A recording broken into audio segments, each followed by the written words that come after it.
హర హర మహదేవా సాంబ సదాశివ భక్త శుభంకరా ఆశ్రిత మందారా పాహి మాం కైలాసవాస.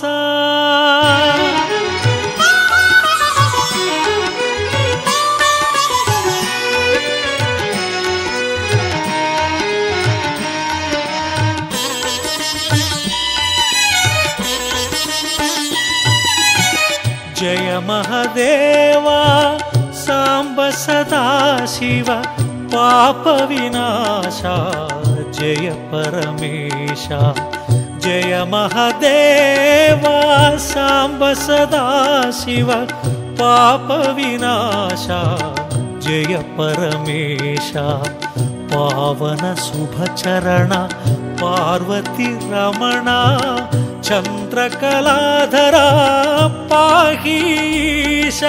నమః శివాయ నమః శివాయ హర హర శివ శివ నమః శివాయ. నమః శివాయ నమః శివాయ హర హర శివ శివ నమః శివాయ. జయ మహదేవా సాంబ సదాశివ పాప వినాశ జయ పరమేశ.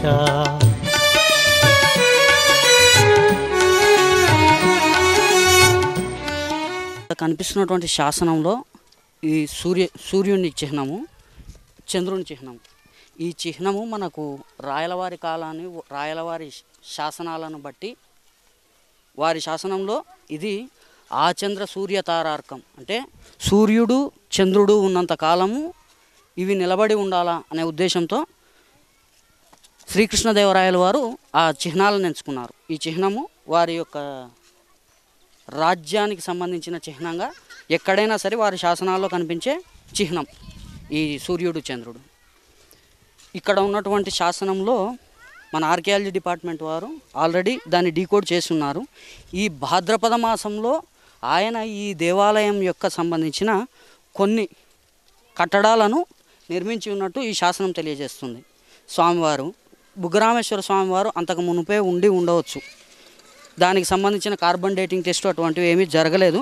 కేవలం శాసన ప్రతి ద్వారా మాత్రమే మనకు ఇది రాయలవారి కాలంలో నిర్మించబడినట్టుగా నిర్ధారించి ఉన్నారు తప్ప కార్బన్ డేటింగ్ టెస్ట్ ప్రకారం ఇది 14వ శతాబ్దం కంటే ముందు కూడా ఉండవచ్చు అనేది ప్రజల అభిప్రాయం. దానికి సంబంధించి ఆర్కియాలజీ డిపార్ట్మెంట్ వాళ్ళు ఎంతవరకు చేసి ఉన్నారు అనేది మనకు తెలియదు. శాసనాలు అవి రెండు శాసనాలు రాజేంద్ర తారార్కం, అంటే సూర్యుడు చంద్రుడు ఉన్నంత కాలం వరకు వారి యొక్క ఖ్యాతి నిలిచి ఉండాలా అని చెప్పే ఉద్దేశంతో శ్రీకృష్ణదేవరాయల వారు ఆ చిహ్నాన్ని ఏర్పరచుకున్నారు. అంటే సూర్యచంద్రులు ఎంతవరకు అయితే ఉంటారో ఆయన చేసినటువంటి గొప్ప పనులు వాటికి సంబంధించిన శాసనాల రూపంలో చరిత్రలో అదేవిధంగా మిగిలిపోవాలని ఆయన ఎంచుకున్నారు. స్తంభము పైన ఉన్న పైన భాగంలో నంది, ఈ విధమైనటువంటి అర్ధ స్తంభము పైన నందీశ్వరుని యొక్క ఇటువంటి స్తంభాలు మన కాల్వ గ్రామంలో 10ల సంఖ్యలో ఉన్నాయి.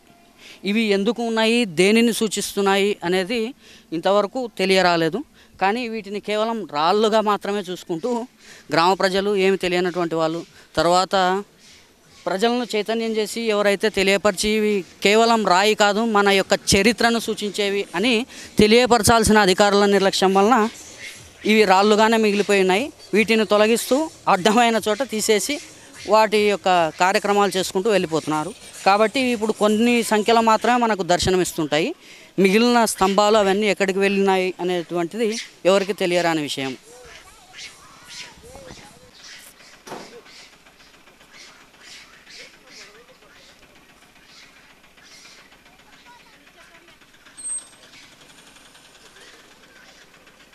కానీ మన ఆర్కియాలజీ డిపార్ట్మెంట్ వారు వచ్చేసరికే దీనికి సంబంధించిన భాగము చాలా వరకు దెబ్బతినడం వలన ఇది శాసనంగా కూడా లేదని పరిగణించడము, కేవలం ఒక రాయి రూపంలో ఇక్కడ నిలబెట్టుకోవడం మాత్రం జరిగింది. ఈ యొక్క కనిపిస్తున్నటువంటి ప్రహరీ గోడ స్వామివారి ఆలయాని కోసం ఏర్పాటు చేసింది. ఇది నవీనంగా నిర్మించబడినది. 2000 నుంచి 2005 మధ్యకాలంలో నిర్మితమైనది. వాస్తవానికి ఇది స్వామివారి యొక్క గర్భాలయానికి అంటే స్వామివారి ఆలయానికి సంబంధించిన అసలైన ప్రహరీ గోడ కాదు. దీనికి సంబంధించి చాలా పెద్దగా ఉండి ఉండాలి. ఎందుకంటే స్వామివారి యొక్క నిత్య కైంకర్యాలను ఇప్పటికీ ప్రస్తుతం ప్రతిరోజు మనం చూస్తే స్వామివారికి ప్రతిరోజు బిందె సేవ ఉంది. ఊరిలో ఉన్నటువంటి అగ్రహారం ఒక మూలకు ఉన్నటువంటి ఒక బావి నుంచి నీరు తీసుకుని వచ్చి స్వామివారి ఇక్కడ భజంత్రీ సేవ, మంగళవాయిద్యాల సేవతో స్వామివారి యొక్క అభిషేకం జరిగి అనంతరము అంతవరకు స్వామివారి సేవకై నియమించబడి ఉన్నాయి. వారికి మాన్యాలు ఉన్నాయి, అయ్యవారికి మాన్యాలు ఉన్నాయి. ఇంత జరుగుదల ఇప్పుడే జరుగుతుంటే ఆ కాలంలో రాజుల కాలంలో విశిష్టంగా ఎంత గొప్పగా ఈ ఆలయం ఉండింది అని ఊహించడానికి కనీసం మనం ఊహకందని విషయం.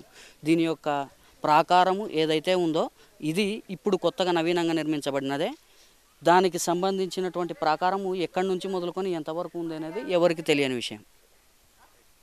స్వామివారి అంతరాలయానికి సంబంధించి మనం ఇప్పుడు చూస్తున్నటువంటిది ఈ ఆలయము వీరశైవాగమం ప్రకారం నిర్మితమైనటువంటిది. దీనికి సంబంధించిన సాక్ష్యాధారం ఏమనగా స్వామివారు తూర్పు ముఖంగా కలిగి ఉన్నారు, కానీ ఆయన ఉత్తరముఖ ద్వారం ద్వారానే అన్ని జరుగుతూ ఉన్నాయి కార్యక్రమాలు. వీరశైవాగమం ప్రకారము మొట్టమొదట భద్రుని దర్శనం అంటే వీరభద్ర స్వామి దర్శనం చేసుకున్న తర్వాత నందీశ్వరుని దర్శనం చేసుకున్న తర్వాతనే ఈశ్వర దర్శనం చేసుకోవాలని శైవాగమం చెప్తోంది. కాబట్టి దీనికి నిదర్శనంగా మనము స్వామివారి ద్వారం తెరిచిన వెంటనే మనకు వీరభద్ర దర్శనం జరుగుతుంది. మీరు ఇప్పుడు దర్శిస్తున్నటువంటిది వీరభద్ర స్వామి యొక్క మూల విరాటు. స్వామివారి యొక్క భీకరమైనటువంటి పురాణాలలో చెప్పినటువంటి వీరభద్రుడు తన యొక్క శౌర్యంతో దక్షయజ్ఞాన్ని ధ్వంసం చేసినాడు అని చెప్పడానికి ప్రతీకగా ఆయన వీరత్వాన్ని సూచించే విధంగా అప్పటి కాలంలో మూర్తిని వీరభద్ర స్వామిని ఆ యొక్క మూర్తిలో కనిపించే విధంగా శిల్పకారులు తమ యొక్క శిల్ప ప్రావీణ్యాన్ని ప్రదర్శించి ఇది చేసినారు. స్వామివారి యొక్క కంకణాలు, ఆయన ధరించినటువంటి నాగులు, కాళ్ళకు ఉన్నటువంటివి, వీటన్నిటినీ పాతకాలంలో చాలా జాగ్రత్తగా శిల్పశాస్త్ర ప్రకారంగా నిర్మించబడినటువంటిది.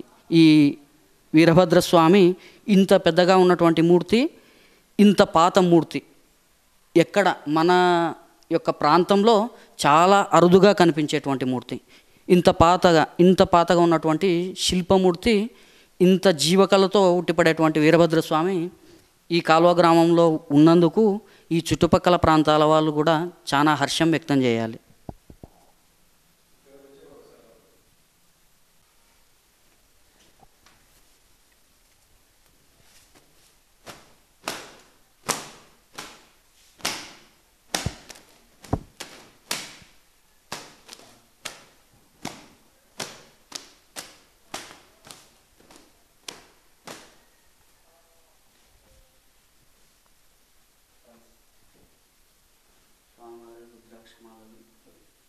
స్వామివారి పటకా కత్తి, స్వామివారి భల్యం,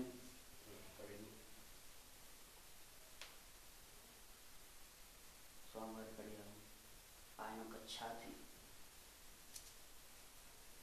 భాగం,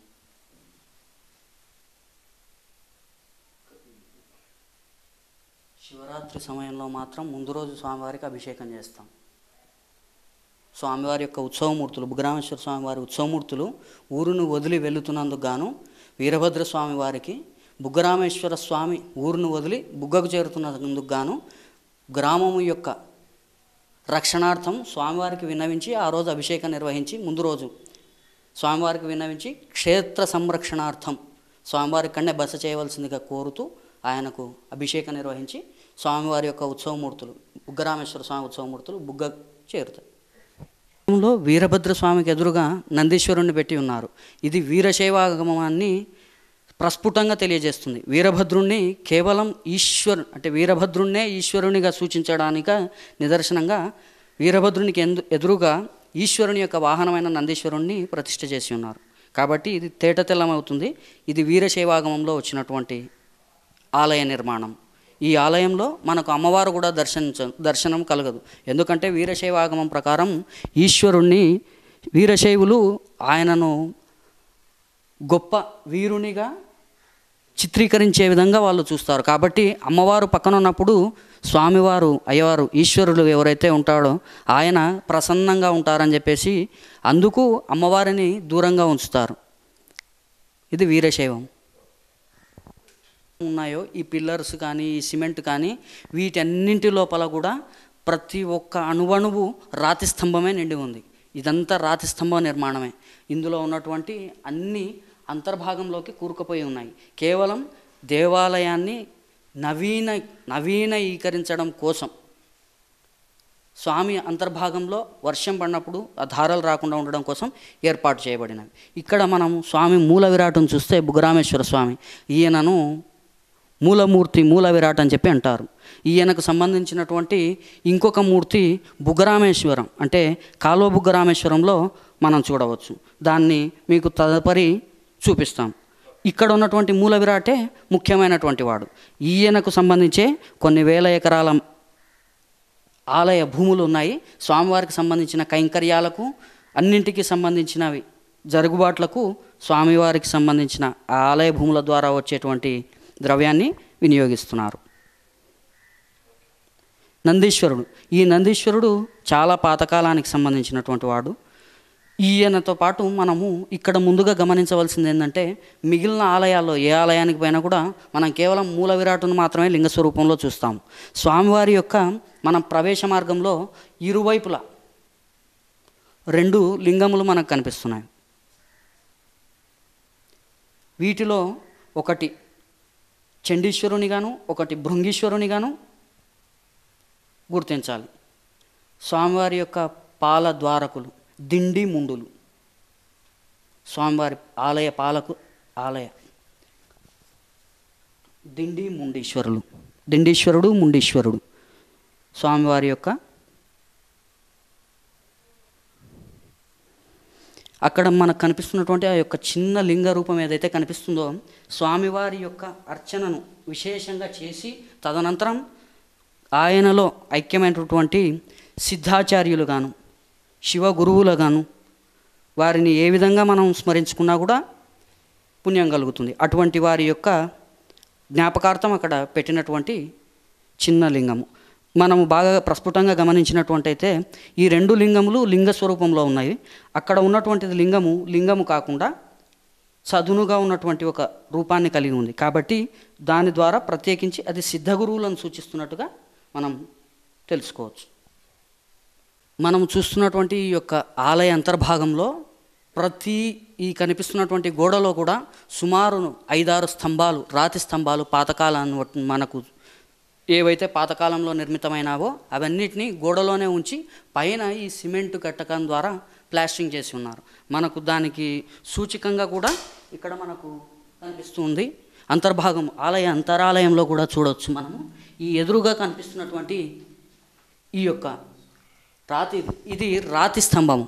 మనము దీనిని సిమెంటు స్తంభంగా అనుకుంటారు, కానీ ఇటువంటి స్తంభాలు ఎన్నో స్వామి యొక్క ఆలయంలో ఈ సిమెంటు ఈ కాంక్రీట్ చేసే సమయంలో అంతర్భాగంగా వెళ్ళిపోయినాయి. స్వామివారి ప్రాణవటము, స్వామివారి యొక్క మూల విరాటును చూస్తున్నట్లయితే ఇప్పుడు స్వామివారు కనిపిస్తున్నది కొంత భాగం మాత్రమే. స్వామివారి ప్రాణవటము ఇదంతా మన మార్బుల్తో చేసినటువంటి చిన్న భాగం. స్వామివారి ప్రాణవటము ఇక్కడ దాకా ఉంది. అటు భాగం చతురస్రంగా ఉండి స్వామివారి యొక్క ఇప్పుడు చూస్తున్న విధంగానే ప్రాణవటం ఆ విధంగా ఉంది.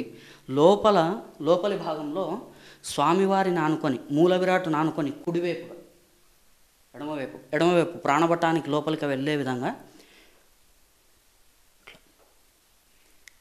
మన ఈ పాము ఉంటుంది కదా కుమారన్న, ఇట్లా ఉంటుంది పాము.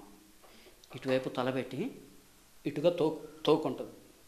మహాకాళేశ్వరంలో మనం మహాకాళేశ్వరునికి సంబంధించిన మూల విరాటును చూసిన ఉత్తర భారతదేశంలో సంబంధించిన మూల విరాట్లను ఎక్కువగా చూసినప్పుడు స్వామివారికి ఎడమవైపు ఉన్నటువంటి ప్రాణవట్టం నుంచి పాము స్వామివారి యొక్క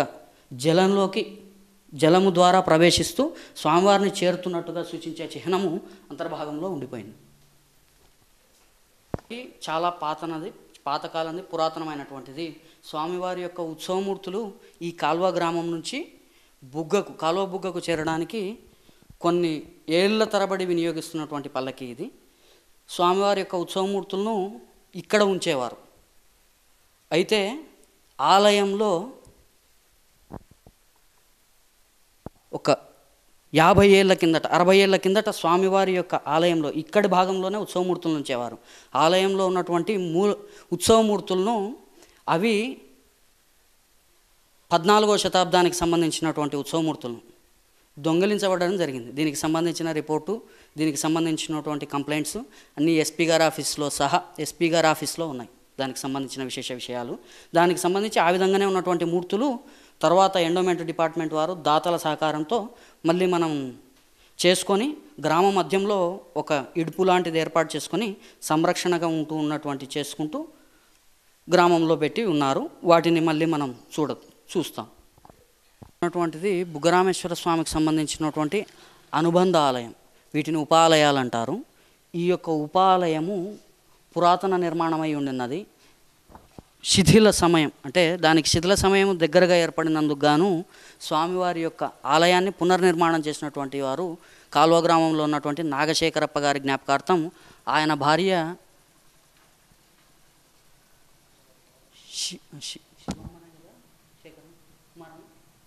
నుంచి స్వామివారి యొక్క కైంకర్యములకన్నిటికీ వారు సహకరిస్తున్నారు. అదేవిధంగా ప్రతిష్ఠ చేయడం జరిగింది. కేవలం సంబంధించిన భాగాలను మాత్రం సరిచేసి బయట ఉన్నటువంటి విఘ్నేశ్వరుణ్ణి నందీశ్వరుణ్ణి మాత్రం ప్రతిష్ఠ చేసి ఉన్నారు. మూల విరాటును ఏ విధంగా కూడా కదపడం జరగలేదు. బసవేశ్వరుణ్ణి గమనించినట్లయితే ఇక్కడ బసవేశ్వరుడు ఓరుగల్లు సంబంధించినటువంటి కాకతీయుల కాలానికి సంబంధించిన మండప నిర్మాణ శైలి మనకి ఇక్కడ కానవస్తుంది. రాయలవారి శైలిలో తర్వాత ఇక్కడ రాయలసీమ ప్రాంతంలో ఉన్నటువంటి ఏ ప్రాంతంలో కూడా మనకు ఈ విధమైనటువంటి శైలి ఎక్కడ కనిపించదు. ఎటువైపు వెళ్ళినా కూడా స్వామివారి యొక్క ఎదురుగా కానీ మండపము అంటే బసవేశ్వరుని మండపాన్ని స్వామివారు అభిముఖంగా ఉన్నట్టుగా మనకు తెలియపరుస్తున్నాయి. కానీ కేవలం కాకతీయుల కాలంలో మాత్రమే బసవేశ్వర మండపాలు అంటే స్వామివారి కాకుండా పక్కగా వాళ్ళు నిర్మించడం జరిగింది. ఈ శైలిని మనం ఇక్కడ గమనించవచ్చు. ఇక్కడ మీకు కనిపిస్తున్నటువంటి నందీశ్వరుడు, ఈ బసవేశ్వరుడు ఎవరైతే ఉన్నారో ఈ బసవేశ్వరుని మూర్తి చాలా కాలం కిందటిది. దీనికి సంబంధించి స్వామివారి యొక్క పైన మనం భిన్నమైనటువంటి భాగాలను కూడా గమనించవచ్చు. ఈ ప్రాంతము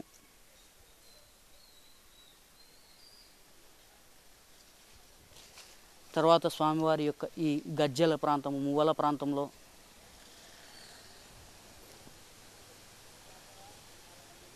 ఈ దీనిని చూడడం వలన బసవేశ్వరుడు ఆయన యొక్క సహనాన్ని ఎంత పరిపూర్ణంగా ప్రదర్శిస్తున్నాడో మనం చూడగలుగుతున్నాం.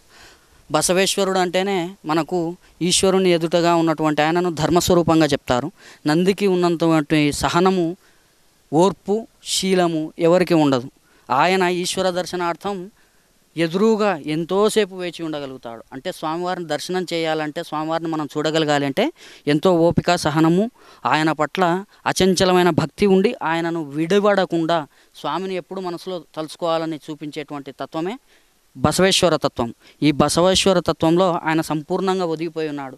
కాలంలో ఉన్నటువంటి అనేక దాడులను ఎదుర్కొని పారశీకులు కావచ్చు, తర్వాత ఇప్పుడున్నటువంటి మన ఈ కాలంలో పారశీకులు కూడా అవసరం లేకుండా స్వయం వాళ్ళు కూడా ఎన్నో యొక్క గుప్త నిధులని తర్వాత వాటికి సంబంధించిన పేరాశలతోటి మనకున్నటువంటి గొప్ప చారిత్రాత్మక కట్టడాలను, గొప్ప చరిత్ర కలిగినటువంటి మూర్తులను భిన్నం చేస్తూ మన సంస్కృతిని మనమే నాశనం చేసుకునేంత విపరీతమైన ధోరణి కలిగి మన చరిత్రను మనమే ధ్వంసం చేసుకుంటూ ఉన్నాం.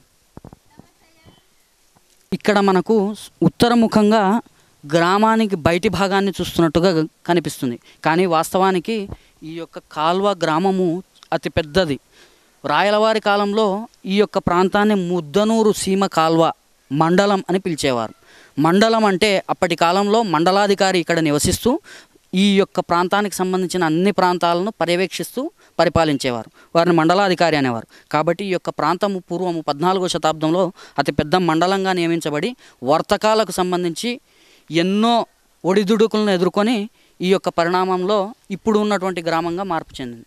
మనము ముందు చెప్పుకున్నట్టుగా చూసినట్టయితే స్వామివారు ఉత్తరాభిముఖంగా చూస్తున్నట్లయితే ఆ యొక్క ముందు భాగంలో మనకి ఇప్పుడు నవీకరించబడినటువంటి ఒక చిన్న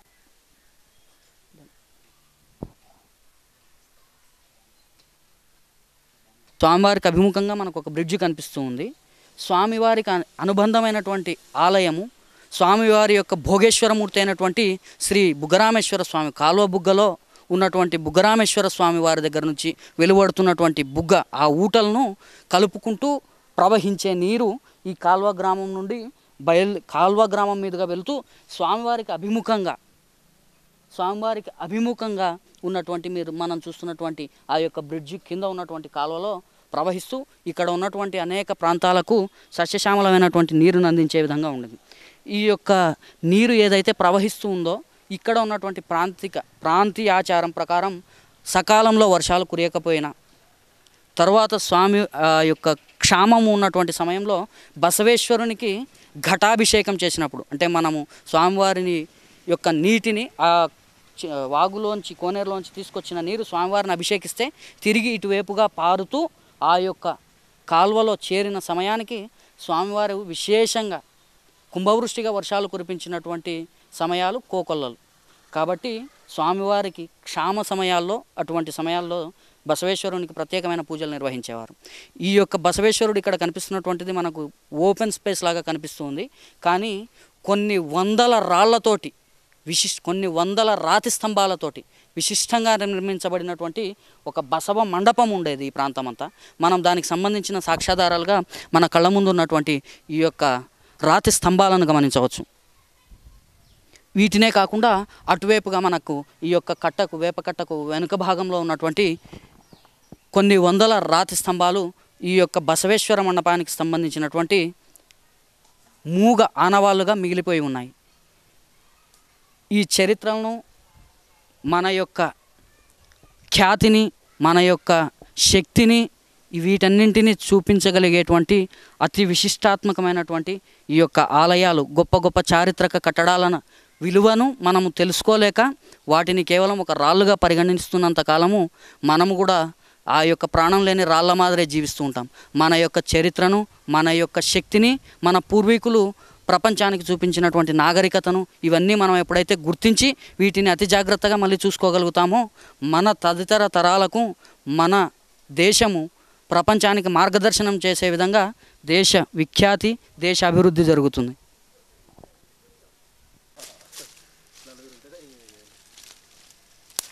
ఈ యొక్క రెండు స్వామివారి యొక్క ప్రధాన ఆలయానికి ద్వారపాలకులుగా ఉన్నటువంటివి. వీటి చరిత్రత మనం వివరించలేనిది.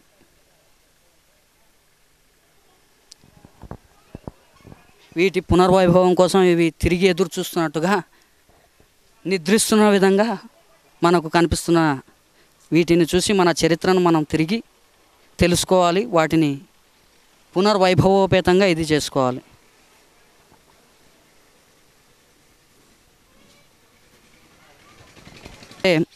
ముందక్కడ స్వామివారి అభిముఖంగా ఉన్నటువంటి ఈ కట్ట ఏదైతే ఉందో ఈ కరకట్టను మనం గమనించినట్లయితే ఇది కొన్ని వేల సంవత్సరాల యొక్క నాగరికతను ప్రతిబింబించే విధంగా ఉంది. కేవలం ఇక్కడ స్వామివారు వీరశైవాగమ పద్ధతిలో నిర్మించబడడం అనేది ఒకటే కాకుండా మనకు ఎదురుగా కనిపిస్తున్నటువంటి ఒక మూర్తిని, రాతి మీద ఉన్నటువంటి మూర్తిని గమనించినట్లయితే ఆ యొక్క భంగిమ ఏదైతే చూపిస్తూ ఉన్నదో మూర్తి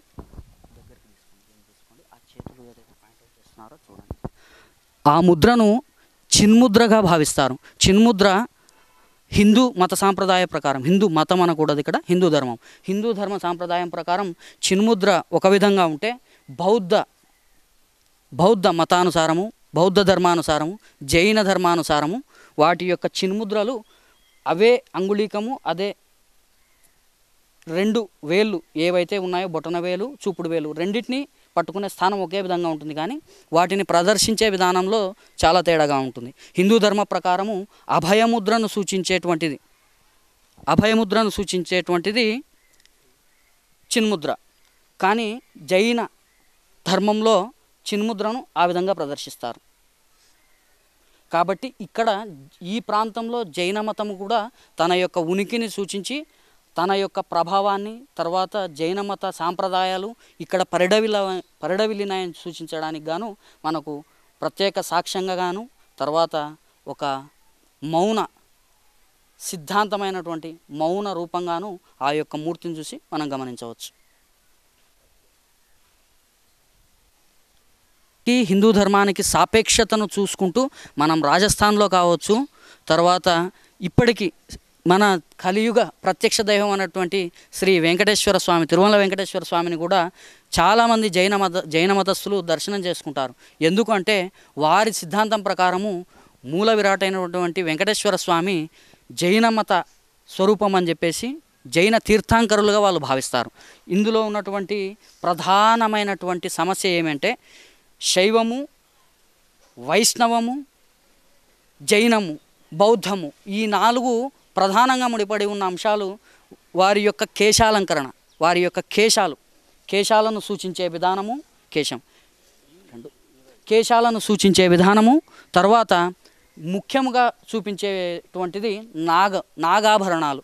స్వామి అంటే జైన తీర్థంకరులు కావచ్చు, విష్ణువుకు సంబంధించినటువంటి విష్ణుమూర్తులు కావచ్చు, శైవానికి సంబంధించినటువంటి వీరభద్రస్వామి యొక్క అలంకారం కానీ ప్రధానంగా నాగులతో ముడిపడి తమ కేశ జూట అలంకరణతో ముడిపడి ఉంటుంది. కాబట్టి ప్రతి ప్రాంతంలో జైన, వైష్ణవ, శైవ ఈ యొక్క ఏ ప్రాంతంలో ఏ సమయంలో ఎక్కడ ఏది జరిగింది అనేది ఇప్పటికీ చరిత్రకు అందని అంశమే. మన ముందు కనిపిస్తున్నటువంటి ఇటువంటి విచిత్రమైన శిల్పశైలి, శిల్ప సంపదను మనం ఎక్కడ గమనించి ఉండము. ప్రతి ఒక్క సమయంలో, ప్రతి ఒక్క ప్రాంతంలో మనం గమనించినటువంటి విధానంలో మునిపుంగవులు ఒకవేళ ఉంటే, మునిపుంగవుల యొక్క మూర్తులు ఉంటే స్వామివారి యొక్క ఆ మునిపుంగవుల యొక్క మూర్తి, శిల్పమూర్తికి గడ్డాన్ని సూచిస్తూ ఉంటుంది. కానీ వారి యొక్క పక్కన కమండలము, వారి యొక్క తపస్సు, రుద్రాక్షమాలలు కనిపించే విధంగా ఉంటాయి. కానీ మనం ఈ శిల్పంలో ప్రత్యేకించి చూసినప్పుడు ఈ యొక్క మూర్తిలో అందుకు భిన్నంగా ఉన్నాయి. జైన మతం ప్రకారం సూచించినటువంటి, హిందూ ధర్మం ప్రకారం సూచించినటువంటి యోగాసనాల్లో సూచించినటువంటి యోగ ముద్రలను సూచిస్తూ, దానితో పాటుగా స్వామివారి పక్కన త్రిశూలాన్ని చూస్తూ స్వామి యొక్క అరచేతిలో, అక్కడ ఉన్నటువంటి మూర్తి అరచేతిలో శివలింగాన్ని పెట్టి శివారాధన చేస్తున్నట్టుగా మనకు గోచరిస్తుంది.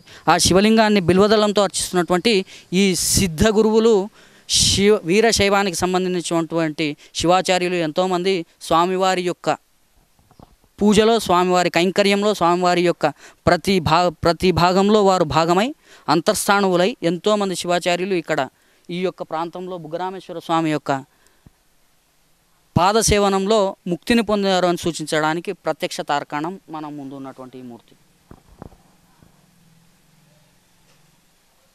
మనకి ఇక్కడ కనిపిస్తున్నటువంటి భిన్నమైన అనేకమైనటువంటి నాగ ప్రతిమలు చూడవచ్చు.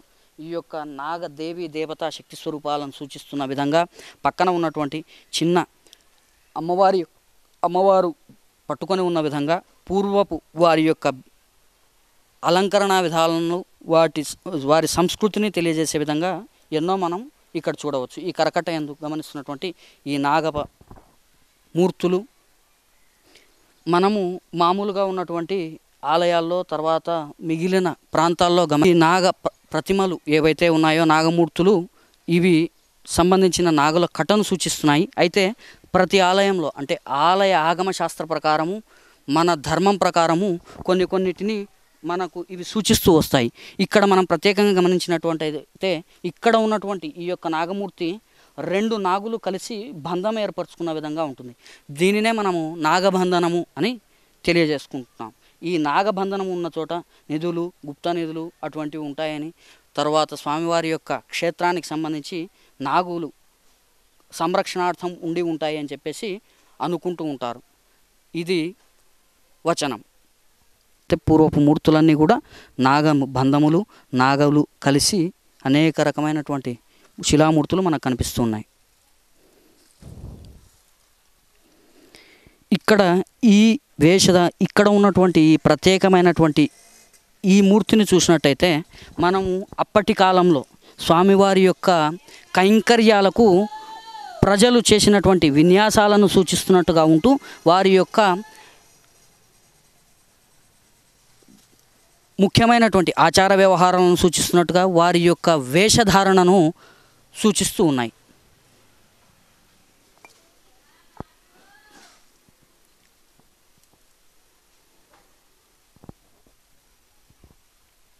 ఆ చెట్టులోకి మిళితమైనటువంటి ఆ యొక్క విగ్రహమూర్తిని చూసినప్పుడు మనము ఈ యొక్క మూర్తి 2 ధర్మాలను సూచించే విధంగా ఉంది. మొదటిది బౌద్ధ ధర్మ జైన ధర్మ ప్రకారము యక్షిణిని ఉన్నట్టుగా వాళ్ళు కూడా భావిస్తారు. అదేవిధంగా మన హిందూ ధర్మశాస్త్రంలో కూడా యక్షిణిని మనము ఉన్నదానిగానే భావిస్తూ ఉంటాము.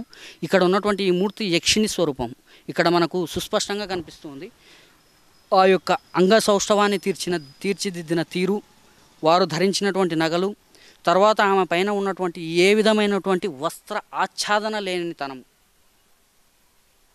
మనకు ఇది చాలా పురాతనమైనటువంటిదిగా సూచిస్తుంది. ఇదివరకు మునుపు చెప్పుకున్నటువంటి బసవేశ్వర మందిరానికి సంబంధించినటువంటి అటువంటి అనేకమైనటువంటి రాతి స్తంభాలు ఈ యొక్క మట్టి ప్రాంతంలో ఇక్కడే స్వామివారి యొక్క అంతర్భాగం ఆలయ భాగంలోనే సురక్షితంగా నేటికి ఉన్నాయి. వీటిని తిరిగి ఆలయానికి సంబంధించిన అనేక కార్యక్రమాల్లో వినియోగించుకోవడానికి వీలైనంత వరకు ప్రయత్నం చేస్తూ ఉన్నాం.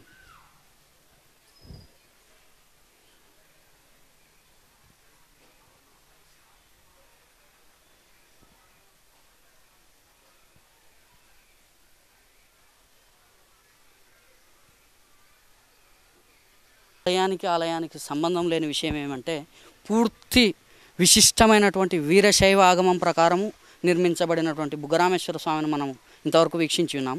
ఇదే స్వామివారి యొక్క ఆలయానికి సంబంధించిన ఎదురు భాగంలోనే స్వామివారికి వీపును చూపిస్తూ మనకు ఇక్కడ ఒక పురాతన కట్టడం ఇంకోటి కనిపిస్తుంది. ఈ కట్టడం వచ్చేసి ఆంజనేయ స్వామికి సంబంధించిన ఆలయం. ఈ ఆంజనేయ స్వామి ఆలయం ఏదైతే ఉందో ఇది ఈశ్వరునికి వీపును చూపిస్తూ ఎప్పుడూ నిర్మితం అవ్వదు. ఇంకొకటి వీరశైవాగమం ప్రకారము ఆంజనేయ స్వామిని శైవాలయాల్లో ప్రతిష్ఠించడం అనేది ఎక్కడ జరగని అంశం. కేవలం వీరశైవం ప్రకారం అమ్మవారినే స్వామివారి అంతరాలయాల్లో ప్రతిష్ఠించరు. కానీ ఇక్కడ మనం చూస్తున్నట్టయితే ఆలయంలోకి ఆలయం చూసుకొచ్చినటువంటి అంశము మనకు సుస్పష్టంగా కనిపిస్తుంది. ఇది రాయలవారి కట్టడంలో ఉన్నటువంటి ముఖ్యమైన శైలిని సూచిస్తూ ఉంది. కింద ఉన్నటువంటి పీఠ భాగము పైన మనం ఆలయం ముందు భాగానికి వెళ్ళినప్పుడు అక్కడ సింహము మదించిన ఏనుగుపై నుంచి నిలబడి ఉన్నటువంటి ఆ యొక్క స్తంభాలను మీరు వీక్షిస్తారు. దాని ద్వారా ఇది రాయలవారి యొక్క నిర్మాణ శైలి అని మనకు సుస్పష్టంగా తెలుస్తుంది. మనం దాన్ని